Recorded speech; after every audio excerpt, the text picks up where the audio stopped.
Try again. Hi. Helo, dyma Jerry a fi di Tegs. Croeso I Coed Glanant. Hello, my name's Jerry, this is Tegs, and welcome to Coed Glanant.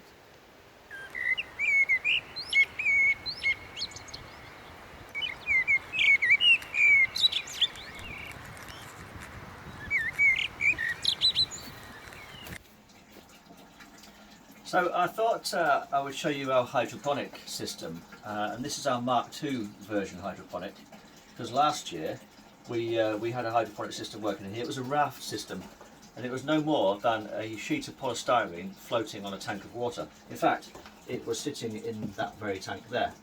And we had a raft system going early on in this year, just to get ahead of ourselves, and this is no more than a polystyrene raft floating in an old washing up bowl, but it's doing very well because there's the chard growing, that's not chard, sorry, spinach growing quite nicely in there.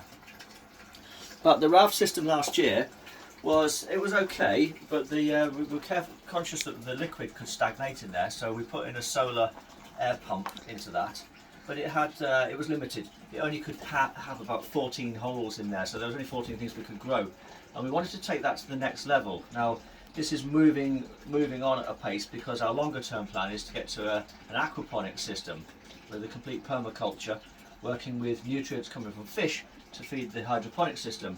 But here this is a trial and error, and we're just going to see how we learn about it.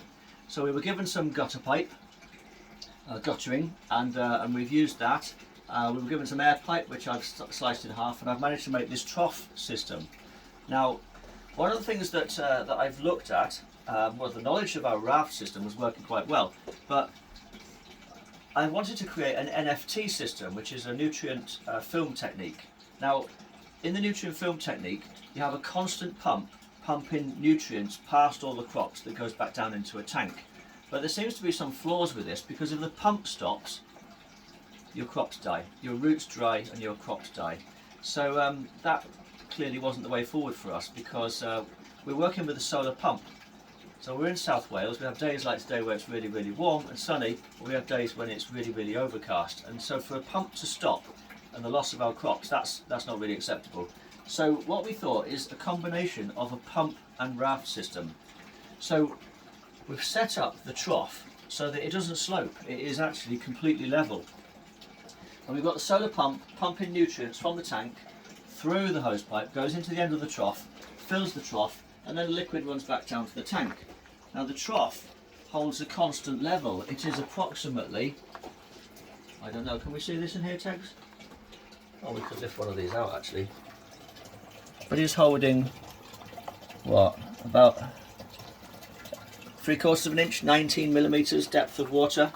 And across the whole length of this trough, that's actually 10 litres of water. So in the event of a pump failure for lack of solar or whatever, 10 litres of water with nutrients is going to keep the plants going for quite a long time before we do something about it, or need to do something about it. Anyway, the system is thus. We've got a tank. In here we've got a little pump, and it's running off a solar. So here's the solar panel. It's going through the controller. There's a battery so that we have a little bit of power when the light is low. And essentially that is it.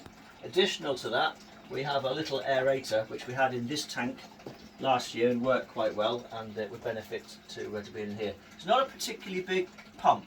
It's something that came from a fish pond. We do a little solar fountain in a fish pond, but it pumps, it says, about 300 litres per hour, which is more than enough. It's a tiny little thing, so you can see it in here. I'll just hook it out actually. So it's very small, 300 litres there we go. 300 litres an hour for such a little pump. That's pumping in at one end, and then the water is draining back into the tank. So that's our nutrient tank. The trough, just pretty much a basic trough. We've drilled holes in the trough so that we could sink the mesh pots in. And then I was quite conscious of the sunlight shining in here and creating algae on the water.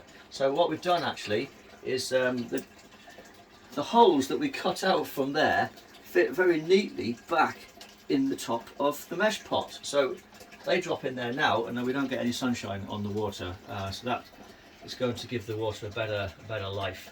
Now, This is the most simplest system, I think. Remains to be seen how it's going to work. So we'd have this conversation again in sort of October, November, and see how we get on. But in the meantime, we've got these little seedlings which have all been grown in the rockwool blocks, are now going to go into this trough system, and we'll see how we go.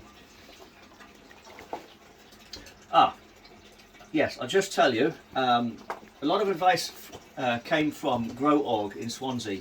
I read quite a lot, and then we went down to Grow.org and we met Sophie down there, and her knowledge was invaluable. She's pretty much been able to talk us through this. I won't say she's held our hand, but she's given us all the information that we need to get this started. I'll put a link onto Grow.org's site later. But thank you for that. We'll let you know how we get on. So here we are, 34 seedlings in the trough at various different stages of growth. We've got the seed tray and the propagator to plant again, and in the raft system, which we're still using because it works quite well, that is actually pineapple guava, which is a bit of an experiment. It is a tree, so once it's established itself, it's going to go in the ground. But let you know how we get on.